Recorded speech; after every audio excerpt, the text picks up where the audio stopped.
बोलेंगे, हम भी बोलेंगे, चुप्पी तोड़ेंगे, हम भी बोलेंगे, राज सारे खोलेंगे, हम भी बोलेंगे, चुप्पी तोड़ेंगे, हम भी बोलेंगे, राज सारे खोलेंगे, हम भी बोलेंगे।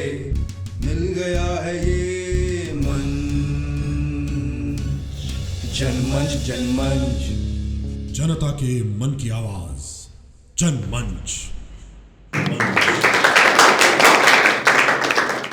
बहुत बहुत धन्यवाद। आपका एक बार फिर स्वागत है कार्यक्रम जनमंच में, जिसमें हम सुनते हैं जनता के मन की आवाज़।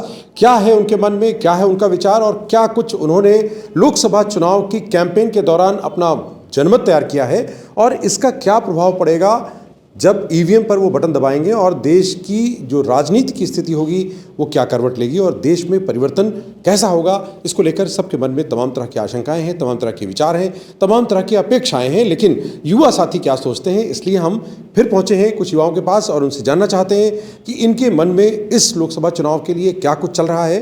क्योंकि इस बार सबसे बड़ी तादाद में नए वोटर्स जो पहली बार वोट करने जा रहे हैं, उनकी हिस्सेदारी होने जा रही है इस लोकतंत्र के सबसे बड़े पर्व में। तो एक बार फिर स्वागत है आप सबका। अपने लिए भी आप क्लैप कर सकते हैं। और इस जनमंच के कार्यक्रम में हमारे साथ मातृशक्ति भी है, यानी आधी आबादी का प्रतिनिधित्व करने वाले भी हैं, और दूसरी तरफ देश में जो अपनी वोट की ताकत का इस्तेमाल कई बार कर चुके हैं ऐसे लोग भी होंगे और कुछ के अपने स्वतंत्र विचार भी हैं। तो सबको सुनने को मिलेगा।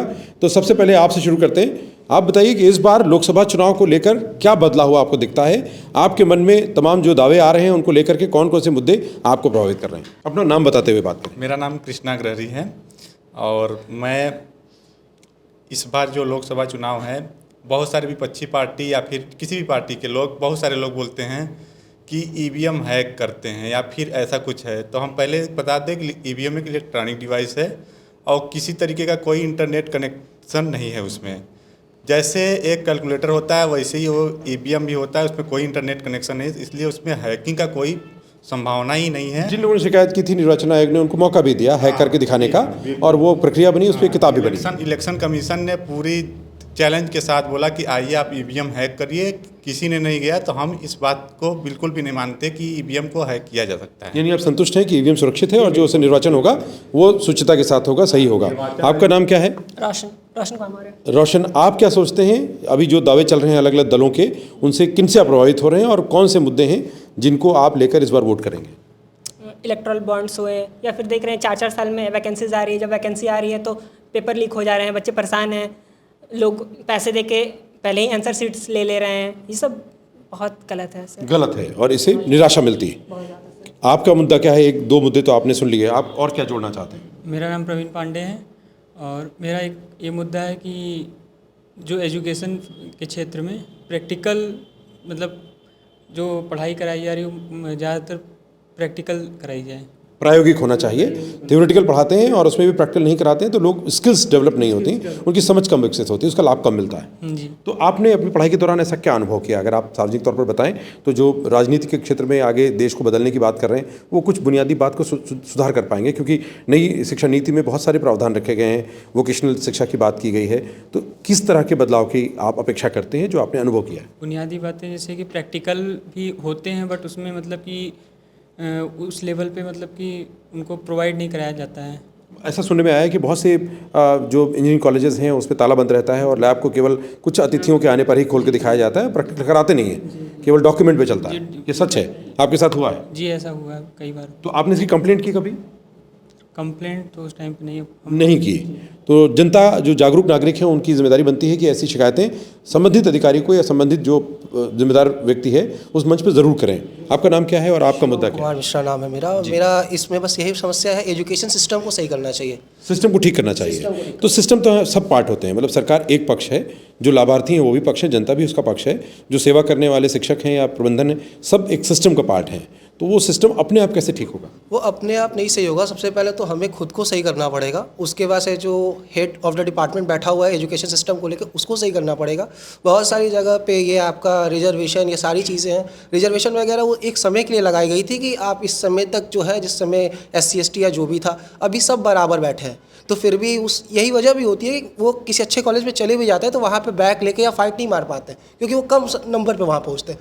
तो एजुकेशन सिस्टम को बदलने का सबसे सही मौका है। अगर वो बदल देता है सरकार तो ये कन्फर्म है कि हमारे देश के जितने भी युवा है, जो भी नौकरी के लिए कर रहे हैं, बेरोजगारी, आप उस लायक ही नहीं तो आपको नौकरी कहाँ से मिलेगी? लेकिन देश में अभी सब बराबर नहीं बैठे हैं, अभी भी करोड़ों लोग हैं जो गरीबी रेखा के नीचे हैं, बहुत दूर हैं संसाधनों से, उनको अवसर कम मिल रहे हैं, खाई बहुत बढ़ती जा रही है, तो अभी तो बराबर नहीं बैठे हैं, इसलिए ज़रूरत तो है।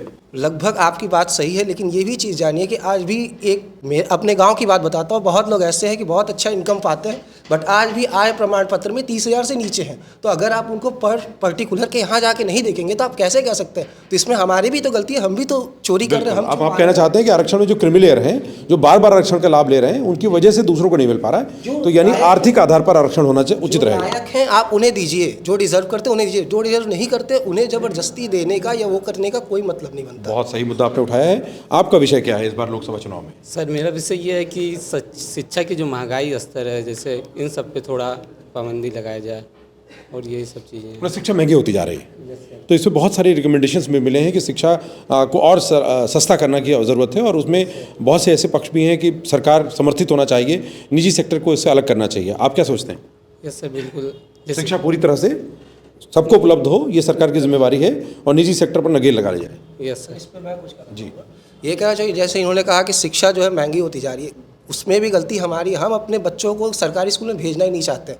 गवर्नमेंट ने मॉडल स्कूल बना दिया, प्राइमरी स्कूल को मॉडल स्कूल कर दिया, एक से एक फैसिलिटीज़ दे दी, बट उसमें हम अपने बच्चों को भेज ही नहीं रहे। हम भेज ही वहाँ रहे हैं जहाँ 1,000 रुपये 1,500 रुपये फीस है पर मंथ। इस समय ठीक ठाक प्राइवेट स्कूल की फ़ीस, स्कूल KG की फ़ीस 2 लाख 1.5 लाख रुपये है, लेकिन वो भरने के लिए इंसान तैयार है। लेकिन आप जाके दिल्ली का गवर्नमेंट स्कूल देखिए, वहाँ पे किस लेवल की शिक्षा होती है, क्या भी होती है। तो वो ये जो कहने का कि आप अफोर्ड नहीं कर सकते, वो गलत है। अगर आप मेहनत करोगे, अगर उस लेवल पे करोगे तो आपको हर एक चीज़ मिल सकती है। बिल्कुल, तो ये नागरिकों को सोचना होगा। और जी, जैसे इन्होंने कहा कि दिल्ली में ऐसी शिक्षा दी है, तो वो तो यहाँ पे भी UP या जो भी राज्य हैं वहाँ पे भी ऐसी शिक्षा की व्यवस्था कराई जाए तो जरूर विद्यार्थी जाना चाहेगा उस स्कूल में। गवर्नमेंट स्कूल में जाके देखिए, इस समय पे या गवर्नमेंट कॉलेज में उस लेवल का है, लेकिन हम जाना नहीं चाहते क्योंकि हमारे अंदर पहले से एक धारणा बैठी हुई कि गवर्नमेंट स्कूल है, वहाँ पढ़ाई नहीं होती होगी। काफ़ी हद तक दोनों बातें सही हैं। आप क्या जोड़ना चाहते हैं? गवर्नमेंट स्कूल में आजकल मतलब टीचर होते हैं, आराम से बैठे रहते हैं, लेकिन एजुकेशन मतलब शिक्षा नहीं देते वहाँ पे। दायित्व का पूर्ति नहीं करते, यानी जिम्मेदारी का निर्वहन नहीं करते,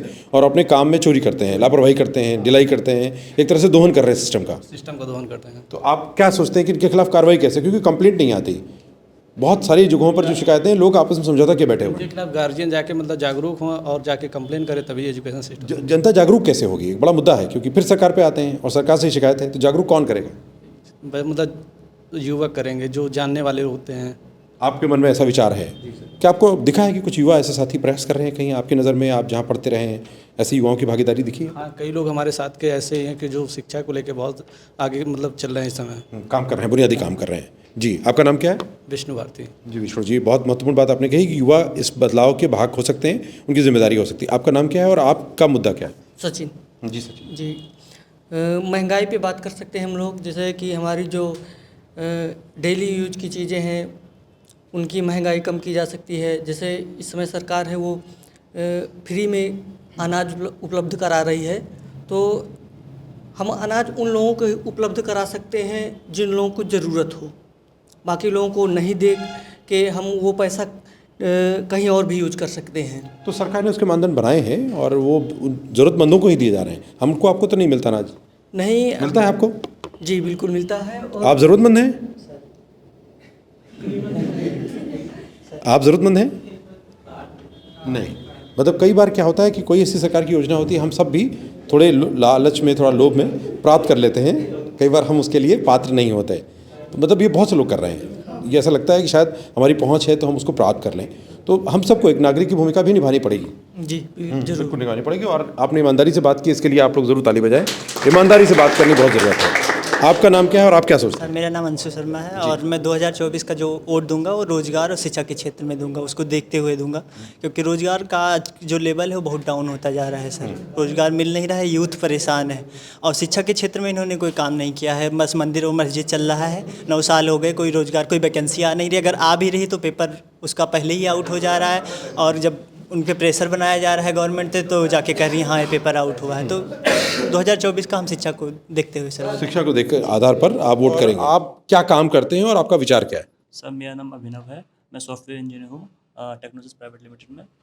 सर मेरा टॉपिक है एजुकेशन सिस्टम, जो कि एजुकेशन सिस्टम है जो आजकल का है। जैसे कि जो पढ़ाई होती है, जैसे कि बताया था उन्होंने कि थियोरेटिकल होती है, प्रैक्टिकल कम होती है। प्रैक्टिकल भी बहुत ज़रूरी होता है। जैसे कि अभी मैं कंप्यूटर साइंस ब्रांच से हूँ।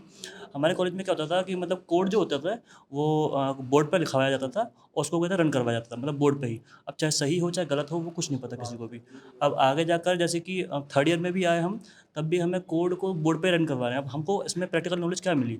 हमको एरर सॉल्व करना आना चाहिए था, हमको सी प्रोग्राम मतलब कि जो होती हैं चीज़ें अब खुद से प्रैक्टिकल करेंगे तभी हमको वो चीज़ आती हैं, पर अब कर ही नहीं रहे हैं हम खुद से। ये बहुत महत्वपूर्ण मुद्दा इन्होंने उठाया है कि नीति में बहुत से विषय शामिल किए जाते हैं, दस्तावेज अपनी गवाही देते हैं, लेकिन ज़मीन पर वो बातें उतरती नहीं हैं, न विचार में, न काम में, न अभियान में। सिर्फ आयोजन या प्रचार होते हैं और उसकी वजह से मूल परिणाम प्राप्त नहीं होते हैं। और इसके तहत बहुत सारे स्किल डेवलपमेंट मिशन के प्रोग्राम भी चले हैं। कई जगहों पर हमें जानकारी मिली कि उसमें भी जो प्रशिक्षण दिया जाता था वो भी ऐसे ही जुगाड़ू प्रशिक्षण था। जिनको प्रशिक्षण लेना है वो आ नहीं रहे हैं, जिनको देना है उनको आता नहीं है, जिनको सर्टिफिकेट देना है वो दोनों खुश हैं। तो ये जो साझा तालमेल है, ऐसा देखने को मिला है आप लोगों को?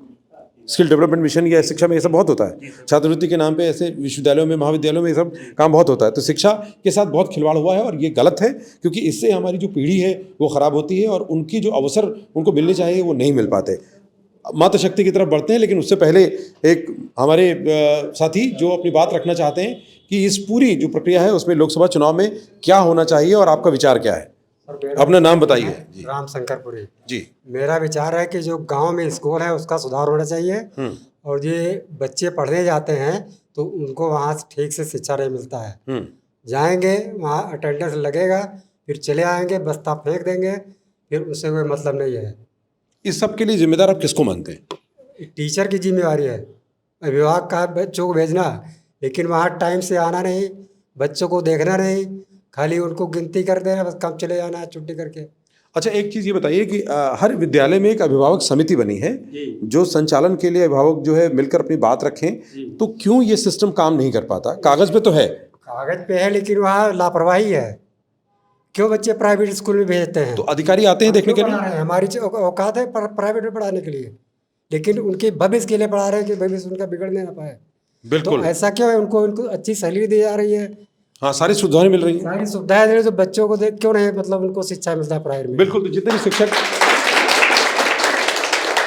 भी शिक्षक हमें सुन रहे हैं उनके लिए बहुत ज़रूरी बात है कि वो अपनी जिम्मेदारी का निर्वहन नहीं करते, तो ये पहली जिम्मेदारी तो उनकी बनती है, और वो जिस सिस्टम का हिस्सा है यानी शिक्षा विभाग, उनके अधिकारियों की जिम्मेदारी है, क्योंकि पूरी हायरार्की है एक दूसरे की निगरानी करने की, वो भी अपना काम नहीं करते, क्योंकि अगर चौकीदार चौकन्ना होगा तो चोर अपना काम नहीं कर पाएगा। और अगर चोरी हो रही है इसका मतलब सिस्टम में खामी है, और जो जिम्मेदार अधिकारी हैं उनको इस पर विचार करना पड़ेगा। कागज़ में नीतियों या शासनादेशों से काम नहीं चलेगा, बुनियाद में उतर कर सही ढंग से काम करने की ज़रूरत है। अब बारी है आधी आबादी की। आप लोगों के मुद्दे क्या हैं? आपका नाम क्या है? Sir my name is Priyanka Maurya ji. I am software developer. इस बार आप पहली बार वोट देंगी या पहले वोट दे चुकी हैं? इस बार मैं फर्स्ट बार वोट दूंगी। पहली बार? तो इनके लिए ताली बजा सकते हैं आप लोग। फर्स्ट टाइम वोटर्स का रिप्रेजेंटेशन कर रही हैं। तो आपको पता है वोट देने की प्रक्रिया में भागीदार होना क्यों ज़रूरी है? क्योंकि आज भी इस बार लक्ष्य निर्वाचन आयोग ने रखा है कि 70% तक मतदान को लेके जाना है। अमूमन 55-60 इसके आसपास ही गिरता है, 40% लोग वोट ही नहीं डालते। तो क्यों ऐसा होता है? Sir this people is must vote because अपने अकॉर्डिंग हम सिलेक्ट कर सकते हैं कि आप किसको वोट देना चाहते हैं। फिर जिसको वोट देते हैं वही सिलेक्टेड होता है, फिर वो अपने अकॉर्डिंग ही देश को चलाता है। इसलिए जो भी वोट देता है उसको सोच समझ के वोट देना चाहिए। लेकिन इसमें संवैधानिक व्यवस्था में तो जो जनप्रतिनिधि है वो जनता का प्रतिनिधि है, उसको जनता से रायशुमारी करनी चाहिए। ये नियम है, इसका प्रावधान है। और जनता के बीच में नहीं आते तो जनता रायशुमारी के लिए उनको क्यों नहीं पकड़ती, उनको क्यों जवाबदेह नहीं बनाती? कहीं क्या कमी है? क्या हम लोग अपनी जिम्मेदारियों से थोड़ा पीछे हो जाते हैं, ऐसा लगता है? जी सर। क्या कारण क्या है, क्यों ऐसा होता है? मतलब आप भी सोचती होंगी अभी जब आप वोट देने जाएंगे तो उससे पहले आपके अंदर में चिंतन हो रहा होगा कि हमारे समाज में जो नागरिकों की भूमिका है वो क्यों पक्की नहीं हो पाती, वो क्यों प्रो नहीं होते। देश का युवा इस बात पर और विचार करेगा। आप क्या सोचती हैं, क्या कारण है कि लोग अपनी बात मुखरता से नहीं कहते और जनप्रतिनिधि मनमानी कर लेते हैं? सर मेरा मुद्दा ये होगा, जो भी गवर्नमेंट वैकेंसीज निकालती हैं तो लीक हो जाता है पेपर, तो जो अच्छे बच्चे रहते हैं वो पीछे रह जाते हैं और जो चीट करते हैं वो सर उसको क्लियर कर लेते हैं। तो मैं चाहती हूँ कि ऐसा ना हो। लेकिन हमने ये देखा है कि नकल करने वालों की तादाद भी बहुत ज़्यादा है। जब नकल विरोधी कानून लगाया गया तो उसमें बहुत बड़ी तादाद में लोग फेल हो गए, क्योंकि सख्ती की गई और फिर विरोध हुआ तो अगली सरकार ने उनके समर्थन में किताब रख करके लिखने के भी प्रावधान किए थे। ये इसी प्रदेश में हुआ। तो ये बड़ी चुनौती की बात होती है कि पारदर्शिता का एक तरफ हम चाहते हैं कि पारदर्शिता हो, लेकिन हम खुलकर नहीं आते। हम सब भी धीरे धीरे पर्ची या हाथ पे लिख के थोड़ा थोड़ा काम कर तो लेते हैं, ऐसा करते हैं ना। जैसे नितिन गडकरी जी ने कहा कि भाई संसद में कि हमने भी गलत तरीके से लाइसेंस बनवाया था, और उन्होंने खुलेआम पूछा कि भाई कितने लोगों ने टेस्ट देकर लाइसेंस बनवाया, तो किसी ने हाथ नहीं उठाया। तो इसका मतलब ये है कि हम चाहते तो सब कुछ ठीक हो, लेकिन घर से हम अपने से शुरुआत करें, इसमें चूक जाते हैं। ऐसा होता है?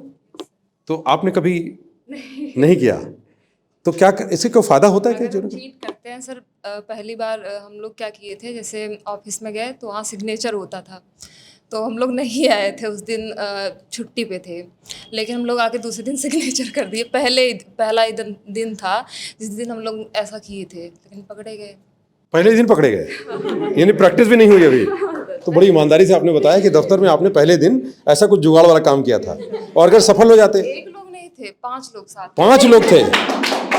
अब तक हमने पंच परमेश्वर सुना, पंच लाइट सुना, पंच देव सुना, ये 5 लोग मिलकर अपराध की प्रैक्टिस पहली बार, और पकड़े गए। और एक ही लाइन से हम लोग का सब पेज भी था कि ऐसे मेरी फ्रेंड थी वो आके कर दी। फिर हम लोग बैठे थे, आए देखे, क्या ये तो कर ही दिए, बच जाएंगे, हम लोग भी बच जाएंगे पीछे पीछे, सर बचे नहीं। इससे लगता है कि आपने इसके पहले रिहर्सल नहीं की थी। नहीं सर। हाँ ठीक है, तो आप ईमानदार हैं। तो लोकसभा के चुनाव में जनता को तो ईमानदार रहना है, क्योंकि अगर आपको सरकार ईमानदार बनानी है तो ईमानदारी से अपने वोट का इस्तेमाल करना पड़ेगा, और उससे पहले सोचना भी पड़ेगा, विचार भी करना पड़ेगा, और निर्णय लेने से पहले प्रत्याशी को देखना भी पड़ेगा और उसके मुद्दों को समझना भी पड़ेगा। अगर आप यूं ही हल्के में लेकर काम करेंगे तो मुमकिन है कि आपको बाद में पछताना पड़े, और ये पछतावा 5 साल तक हो सकता है, क्योंकि जनप्रतिनिधित्व कानून में वापस लेने के अभी कानून नहीं बना है। अभी वो आप शिकायत कर सकते हैं, उसके लिए आपको बहुत सबूत जुटाने पड़ेंगे, जिसमें जनता नहीं कर पाती, चूक जाती है। सर जॉब क्यों करना चाहते हैं, उनको पैसे की नीड होती है, तो हम अगर जैसे नकल क्यों करेंगे कि हम ऐसे, जब मिल रहा है हमको, सक्षमता नहीं होती है, हाँ, कि आप कर सकते हैं तो हम करेंगे ना। बिल्कुल, लेकिन ये गलत है, नहीं मिलना चाहिए। जी, आपका नाम क्या है, और लोकसभा चुनाव के कौन से दावे आपको प्रभावित कर रहे हैं और किन पर आप विचार कर रही हैं? सर माय नेम इज़ सामना सिद्दीकी, और मैं कहना चाहूँगी कि डोनेशंस, जैसे सर कॉम्पिटिशन्स होते हैं नीट का, जेई का, तो वहाँ ऐसा होता है कि जैसे जनरल है तो सर जैसे अभी बोला था इसने कि क्या कहते हैं, जनरल होता है, उन लोग को इतनी नई रिजर्वेशन मिल पाती है, जनरल वालों के लिए कुछ नहीं होता है। SC ST को ज़्यादा दिया जाता है, तो SC ST को MBBS पहले उन लोग को मिलता है कम मार्क्स में भी। तो जो स्ट्रगल कर रहे होते हैं स्टूडेंट्स, जो जनरल वाले होते हैं, वो लोग ज़्यादा मार्क्स ऑब्टेन करके भी वो लोग वो पोजीशन नहीं पा पाते हैं। तो सर ये सब एजुकेशन से रिलेटेड एवरीथिंग होती है, सब कुछ एजुकेशन से रिलेटेड है। तो अगर एजुकेशन सिस्टम में ये हो रहा है, तो सर जैसे नीट करके लोग डॉक्टर बन गए, तो हॉस्पिटल में जो है वो SC ST वाले आपको ज़्यादा मिलेंगे। ऐसे पर बहुत से हॉस्पिटल जैसे एम्स है दिल्ली का, तो वो लोग SC ST वालों को नहीं लेते, MBBS वालों को, वो लोग जनरली को लेते हैं, क्योंकि उनको भी पता है कि वो लोग मार्क्स जितने उसके लिए होने चाहिए, मतलब वो मेरिट को लेते हैं। ऐसा कहना ठीक नहीं है कि SC ST को नहीं लेते, मेरिट को लेते हैं, जो भी मेरिटोरियस उनको लेते हैं। तो मतलब मेरा कहने का ये है कि अगर एजुकेशन सिस्टम को और ज़्यादा अच्छे से देखा जाएगा, डीपली इसके बारे में सोचा जाएगा, तो हॉस्पिटल, इंजीनियर्स, सब कुछ एक तरह से मेंटेन हो सकता है। बेहतर वहाँ गुणवत्ता से समझौता नहीं होना चाहिए। बिल्कुल, आप क्या सोचती हैं, आपका मुद्दा क्या है? मेरा नाम नेहा सिंह है और मैं इस बार पहली बार वोट दूंगी। भाई इनके लिए भी क्लैप करिए, ताली बजनी चाहिए, पहली बार वोटर हैं, क्योंकि इस बार ऐसे लोगों की तादाद ज़्यादा है। वोट देने से पहले क्या मन में है आपके? सर मुझे ऐसा मेरी ऐसी सोच है कि संविधान, हमारा संविधान केवल एक विषय नहीं होना चाहिए शिक्षा का, हमें इसे मतलब टीचर्स को समझाना चाहिए, बच्चे समझे, ताकि एक उम्र तय होती है ना कि हम इस उम्र के बाद हम वोट दे सकते हैं, तो वो उम्र इसीलिए तय की जाती है कि हम चीज़ों को समझें, उसके बाद अपना वोट दें। तो सही मत के लिए संविधान को समझना, हाँ समझ। तो आपने अब तक तो पढ़ाई की है, स्नातक की, इस दौरान कभी कोई चर्चा हुई कि लोकतांत्रिक व्यवस्था क्या है, ढांचा क्या है, संविधान क्या है? सर ये विषय था, हाँ। सर हमारे लेकिन समझाया नहीं गया। हाँ, लेकिन ये पीछे कर दिया जाता है। जो हम बस ये सोच लेते हैं कि हमारा ये कोडिंग का सब्जेक्ट मेन सब्जेक्ट है, इसको पढ़ो, इसका पेपर दो, ये अच्छा जाएगा तो फ्यूचर अच्छा होगा। बट संविधान को ये समझ लेते हैं कि इसका पेपर देख के पास करना है मुझे। सब पास हो रहे हैं, हाँ, बाकी सब फेल हो रहे हैं वास्तव में। सर हाँ, पास तो हो रहे हैं, जीवन में फेल हो रहे हैं, लेकिन जीवन में फेल हो रहे हैं। वो ये बस ये सोच रहे हैं ना कि मेरा फ्यूचर अच्छा होगा, जिस सब्जेक्ट से मेरा फ्यूचर अच्छा हो रहा है बस मैं वही देखूंगा। मैथ्स पढ़ के मुझे इंजीनियर बनना है, मुझे ये करना है, तो बस उसी पे फोकस करते हैं। हमारा संविधान भी एक विषय है, ये विषय इसीलिए डाला गया है कि हम समझें। जानना जरूरी है, जब तक जानेंगे नहीं इस पर अमल कैसे करेंगे? हाँ, ना टीचर इस पे महत्ता देते हैं, ना स्टूडेंट। बिल्कुल, ये गलत है और ये बहुत ज़रूरी बात है। और देखिए, आपका समर्थन भी हो गया। आपका नाम क्या है और आपका विषय क्या है? सर, मेरा नाम उजाला सिंह है और मेरा विषय भी एजुकेशन सिस्टम से ही है, जो हमारे कॉलेज में पढ़ाया जाता है। जैसा इन्होंने कहा कि हमको संविधान पढ़ाया गया है, पर बहुत छोटे पे ही पढ़ा दिया गया है, 7th-8th में। जैसे जितनी प्रायोरिटी हम मैथ और साइंस को देते हैं, जितना अगर आर्ट का स्टूडेंट है तो आर्ट को प्रायोरिटी देता है, क्योंकि वो हमारे कॉलेज में होता है कि अच्छा तुम्हारे साइंस में 90% है, तुम अच्छे हो। ये नहीं कोई पूछ रहा होता है कि संविधान में कितने हैं और वो टॉपिक्स हैं कि नहीं। तो मेरा कहना है कि उतनी प्रायोरिटीज़ हमारे यूथ को संविधान का भी देना चाहिए फर्स्ट, और दूसरा फाइनेंशियल जो नॉलेज है यूथ को, वो भी बहुत कम नॉलेज। फाइनेंशियल अवेयरनेस नहीं होने के कारण गलत फैसले करते हैं या सही समझ कम होती है तो संकट में आ जाते हैं। वो सब एक ही साइड में भागेंगे, या तो गवर्नमेंट जॉब। अभी जैसे अब आईटी सेक्टर में थोड़ा ले ऑफ होने लगा है, तो अब सब जा रहे हैं अरे गवर्नमेंट एग्ज़ाम की प्रिपरेशन के लिए। सुपर सेट एग्ज़ाम की प्रिपरेशन लोग 10 साल से कर रहे हैं, और वो एग्ज़ाम हुआ था 6 साल पहले, अभी तक उसका फिर से एग्ज़ाम नहीं हुआ। ये बहुत बड़ी चुनौती। अब इतने टाइम से जो प्रिपरेशन कर रहा है, और जब वो गवर्नमेंट सीट पे बैठेगा तो वो कुछ नहीं पढ़ाएगा, क्योंकि उसके माइंड में है कि गवर्नमेंट एग्जाम का मतलब कोई काम नहीं करना होता है। इसलिए लोग नौकरी की तलाश में। इसलिए हमारे युवा वो सोच लिए कि हम गवर्नमेंट एग्जाम पा जाएंगे। वो 10 साल प्रैक्टिस करती है, क्योंकि उसको लगता है ये वैल्यूबल हो जाएगा जब 10 साल बाद हमें कोई काम ही नहीं करना होगा। और स्पेशली फॉर फीमेल्स के लिए होता है, उन्होंने कहता है गवर्नमेंट एग्जाम में जाओ, क्योंकि फिर उसमें काम परिवार वाले ऐसे ही चाहते हैं। जैसे उन्होंने कहा अभी कि टीचर आते हैं पढ़ाते नहीं है। वो हमने कई बार यूट्यूब वीडियोज़ में देखा है कि टीचर हैं वो सिलाई बिन रही हैं, मतलब जो भी ऊन बिन रही हैं। हाँ, तो वो अब वो एग्ज़ाम क्रॉस करके गई हैं, उनको नॉलेज है, लेकिन वो पढ़ाते ना पढ़ाते 10 साल हो गए, अब उनकी नॉलेज बंद हो गई। अब पढ़ाई नहीं है, प्रैक्टिस। ये बहुत से शिक्षकों की चुनौती है और धीरे धीरे वो इस स्थिति में आ जाते हैं। हम देखते हैं उनसे कोई एक सामान्य उनके ही विषय का कोई प्रश्न आता है, वो उसका उत्तर नहीं दे पाते, ठीक से बोल भी नहीं पाते। क्वालिफाइड हो के एग्जाम आते हैं, गवर्नमेंट सिलेक्शन के प्रोसेस से आए। हाँ, सिलेक्शन के प्रोसेस से लाती है, किसी को भी उठा के नहीं लाती है। लेकिन अब 10 साल उसकी प्रैक्टिस किए ही नहीं है, तो आप बच्चों को क्या पढ़ा पाएंगे? बिल्कुल, ये बड़ी चुनौती की बात है। इसके लिए ताली बजनी चाहिए। इन्होंने बहुत बुनियादी मुद्दा उठाया है। और आपका मुद्दा क्या है इस बार? आप वोट दे चुके हैं इसके पहली बार आप भी देने जा रही हैं, तो बिल्कुल इनके लिए भी ताली बजती है। क्या मुद्दा है आपका? परिचय? मेरा नाम कशिश सिंह है। मेरा मुद्दा ये है कि हम वोट देते क्यों हैं, हमें यही नहीं पता है। किसी ने बताया ही नहीं आज तक? नहीं सर, पता तो है कि हमको वोट देना है, लेकिन हमारा मौलिक अधिकार क्या है, हम मतलब कि अपने अधिकार से क्या क्या कर सकते हैं, किस फील्ड में क्या कर सकते हैं, किसी को नहीं पता है। मतलब थोड़ा बहुत ज्ञान रहता है, लेकिन एग्जैक्ट हम कर क्या सकते हैं। हमारे पास इतना अधिकार है कि हम सरकार से मांग कर सकते हैं, मतलब कि क्या हमको चाहिए, क्या क्या, मतलब जनता को ही नहीं पता कि जनता के अधिकार क्या हैं उनके। क्या आप में से कोई ये बता सकता है कि जनता के अधिकार क्या हैं और वो जागरूक है पूरी तरह से जनता के अधिकार के बारे में? आप में से कोई ये रख सकता है इसके बारे में बात? कोई भी आप ट्राई करेंगे? जनता के अधिकार, संवैधानिक अधिकार जो है, नहीं इतना डिटेल में जाए, मूल तौर पर आपको क्या? जी, स्वतंत्रता का अधिकार, शोषण के विरुद्ध अधिकार। बहुत सुंदर। और कोई जिम्मेदारी नागरिक के तौर? मौलिक बोलने का अधिकार, right to speak, right to education. बिल्कुल, ये मतलब ये दो सबसे मेन होता है। और अगर हम राइट टू स्पीक के ऊपर ही चलेंगे तभी हम कुछ भी चीज़ को ले सकते हैं, क्योंकि हम कहीं भी अगर कुछ अपने आप को बोलने के स्वतंत्र पाते हैं तभी हम उसके बारे में अपने हक के लिए लड़ सकते हैं। बिल्कुल, आप अपने हक के लिए लड़ सकते हैं और आपका अधिकार है अपनी बात को रखने का। और आपकी बात को रखने का अगर कोई भी मंच नहीं मिलता तो जनमंच है। हम आपकी बात को देश तक पहुंचाएंगे, जनता तक पहुंचाएंगे, देश की सरकार तक पहुंचाएंगे। और सरकार से सवाल पूछना जनता की जिम्मेवारी है, क्योंकि जनता देश के मालिक है और मालिक अगर सो गया तो सब लुट जाएगा। अगर मालिक चौकन्ना रहेगा तो जो भी सेवक हों वो सब दुरुस्त काम करेंगे। और यही जिम्मेदारी है कि इस लोकसभा चुनाव में पूरे बुद्धि और विवेक के साथ जागरूक होकर अपने मत का निर्णय करें और अपने मत का उपयोग करें, ताकि आप एक अच्छे जनप्रतिनिधि का चयन करें जो मिलकर एक अच्छी सरकार को बनाए, जो देश की सेवा, देश के विकास में अपनी भूमिका सिद्ध करे। तो बहुत बहुत धन्यवाद, और आप सबका भी बहुत बहुत धन्यवाद हमें इस शो में आपकी भागीदारी के लिए और अपनी बात को रखने के लिए। हम फिर हाजिर होंगे अगली बार एक और मुद्दे के साथ और नई लोगों के साथ जनमंच पर। हम भी बोलेंगे, चुप्पी तोड़ेंगे, हम भी बोलेंगे, रास्ता खोलेंगे, हम भी बोलेंगे, चुप्पी तोड़ेंगे, हम भी बोलेंगे, रास्ता खोलेंगे, हम भी बोलेंगे।